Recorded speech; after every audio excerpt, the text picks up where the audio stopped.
तीर के वार से भी कुछ नहीं बिगड़ा।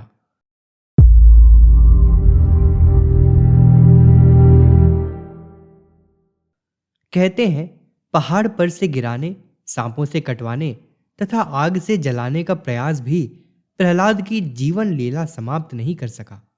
उसके पिता ने उसे बुलाकर पूछा, तुम्हारी मृत्यु के इतने सारे उपाय किए जाने के बाद भी तुम बच कैसे गए? तब प्रहलाद ने यही जवाब दिया था, इन भयंकर सांपों में, इस आग में, कण कण में हरि विराजमान है। जब मौत मेरे सामने खड़ी थी, उस समय मैं भी उन्हें ही स्मरण कर रहा था, इसलिए मेरे चित्त में भी वही विराज रहे थे। दोनों एक धर्मा होने के कारण ये एक दूसरे को नष्ट नहीं कर सकते थे। कुछ ऐसी ही घटना है जो जीवट नगर के मुकेश सोनी के 18 वर्षीय बेटे अनमोल के साथ पिछले दिनों घटित हुई। वसंत पर्व का समय था। जन्म शताब्दी वर्ष की निर्धारित कार्यक्रम श्रृंखला के तहत 6 से 8 फरवरी तक गुरुदेव के विचारों को प्रत्येक गांव में पहुंचाने के लिए संकल्पित युवा भाई बहनों की टोली पूर्व निर्धारित क्षेत्रों की ओर चल चुकी थी। आदिवासी अंचल का यह इलाका उपजोन बड़वानी में पड़ता है, जिसमें 6 जिले आते हैं: खरगोन, खंडवा, बड़वानी, बुरहानपुर, अलीराजपुर और झाबुआ। उत्साही परिजनों द्वारा इन सभी स्थानों में गायत्री यज्ञ कराए जाने के कारण पूरा परिवेश ही गायत्रीमय हो चुका था।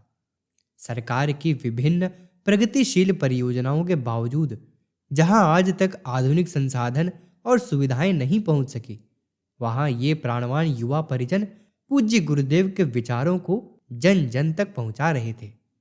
उपजोन के 4000 गांवों में 6000 स्थलों पर दीप यज्ञ का आयोजन कर ऋषिवर को श्रद्धांजलि अर्पित की गई। 200 स्थानों पर मंगल कलश यात्रा निकाली गई। अखंड जप संपन्न किए गए। 7 फरवरी की शाम को सभी धर्मों के लोगों ने लाखों दीपक जलाकर नवयुग के आगमन का स्वागत किया। हर्षोल्लास के वातावरण में यह दीपोत्सव संपन्न हुआ। देशवाराय से दीप यज्ञ संपन्न कराकर अनमोल और उसके पिता मुकेश सोनी अपनी टोली के साथ लौट रहे थे। रास्ते में राजमलिया फाटक के पास चौराहा पार करते समय अचानक 8-10 आदिवासियों ने हमला कर दिया। नियत लूटपाट की थी। हमलावरों के पास तीर कमान थे, जबकि ये सभी निहत्थे थे। यज्ञायोजन के लिए जा रही पुरोहितों की टोली में हथियार का क्या काम? सभी परिजन मोटरसाइकिल पर सवार थे। 6 मोटरसाइकिलों में सबसे आगे अनमोल अपने ममेरे भाई संकेत के साथ था। संकेत मोटरसाइकिल चला रहा था। अनमोल पीछे बैठा भव्य आयोजन की सफलता के श्रेय को लेकर मन ही मन परम पूज्य गुरुदेव के प्रति कृतज्ञता व्यक्त कर रहा था। हमलावर सड़क के किनारे तीर कमान लिए घात लगाकर बैठे थे। मोटरसाइकिल सवारों पर तीरों की बौछार होने लगी। एक तीर सनसनाता हुआ आया और अनमोल के सिर के पिछले हिस्से में जा लगा। पूरी ताकत से चलाया गया तीर सिर को भेद कर अंदर घुस गया। अनमोल ने बाएं हाथ से मोटरसाइकिल की सीट को जोर से पकड़ा, दाहिने हाथ से तीर लगे हिस्से को दबाया और भाई संकेत को मोटरसाइकिल तेजी से भगाने का इशारा किया। संकेत ने गाड़ी की रफ्तार तेज कर दी। 30 किलोमीटर दूर जाबेर पहुंचकर उसने प्राथमिक स्वास्थ्य केंद्र में गाड़ी रोकी। टोली के सभी भाई साथ ही थे। रात के 10:30 बज चुके थे।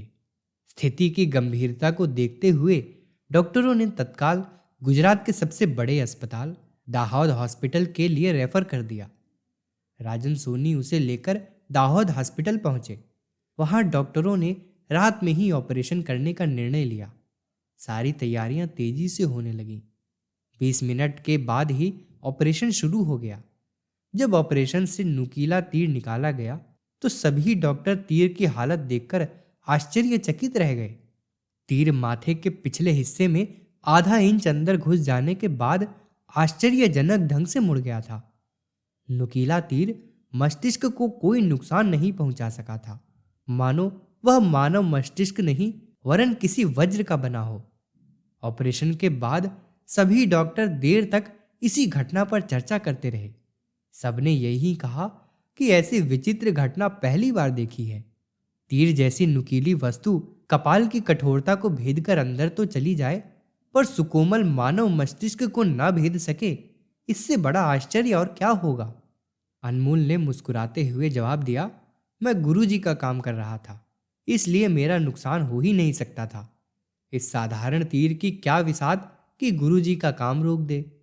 सभी डॉक्टर अनमोल की बातें सुनकर सहमति सूचक शैली में जोर जोर से सिर हिलाने लगे। एक सीनियर डॉक्टर ने कहा, अपने गुरुदेव के प्रति तुम्हारे इस अटल विश्वास ने ही तुम्हें बचाया है। भक्त का विश्वास अटल हो तो भगवान उसे किसी आसन्न खतरे से बचा ही लेते हैं और कठिन से कठिन परिस्थिति में भी अविचल बनाए रखते हैं। प्रस्तुति महेंद्र भावसार, अंजड़ बड़वानी, मध्य प्रदेश। अगर आपको हमारी यह वीडियो पसंद आई हो तो इसको लाइक करें, कमेंट और शेयर ज़रूर करें। साथ ही हमारे YouTube चैनल ऋषि चिंतन को सब्सक्राइब कर बेल आइकन भी दबाएं ताकि आपको आने वाले वीडियोस की नोटिफिकेशंस मिलती रहें। धन्यवाद।